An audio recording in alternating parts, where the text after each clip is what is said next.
So the NHL season is about 2 weeks in, and we've had a ton of amazing stories coming already, with Auston Matthews getting 2 hat tricks in his first 2 games, Connorbedard seamlessly entering into the league, and teams like the Oilers looking like they could potentially miss the playoffs. It looks like we're going to have a really fun and exciting year to watch. But there's one team that I feel like is being very underrated this year, and that's the Colorado Avalanche. Now, in just 3 games played, this team has gotten off to a 3-0-0 start, all on the road, and their goalie Alexander Georgiev started in all 3 of those games, and in my opinion, he might just be a favorite to win the Vezina this season. Now, Georgiev used to play with the New York Rangers and was never a spectacular player, but as it goes for a backup, he was very solid, and when he was traded to the Colorado Avalanche, a lot of people questioned whether or not he could pick up on that starting role, but playing with the Avalanche last season, he played in 62 games with 40 wins and 16 losses, with a goals against average of 2.53 and a .919 save percentage.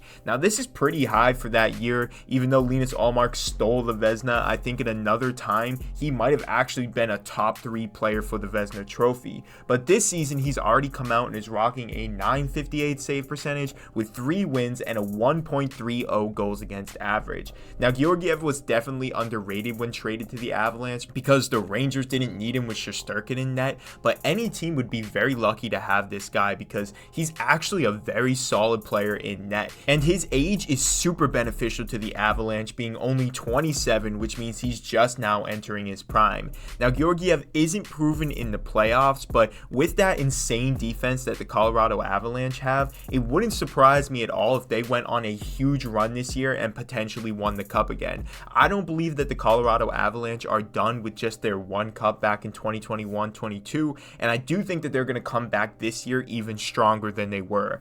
Now, the Landeskog hit is a big thing for their roster, but picking up Johansson is pretty massive for this team. And Jonathan Drouin, if he can go back to form the way he used to play with Nathan MacKinnon before they entered the NHL, I think that this team could be a serious contender with some of the pieces they have. And in my opinion, Alexander Georgiev is one of the most important parts of that roster. Now, if he can maintain the start that he's had throughout the season, it wouldn't surprise me at all if this guy is nominated for a Vezina this year. He finished 7th last year, and I think he's going to take a big jump this year entering his prime. But I want to know what you guys think. Is Alexander Georgiev a sleeper pick for the Vezina this year, or do a lot of people have high expectations for him heading into the 23-24 season? Make sure you like this video, comment your thoughts about this topic and other things you want to hear about, subscribe to the channel, and I'll see you guys in the next one.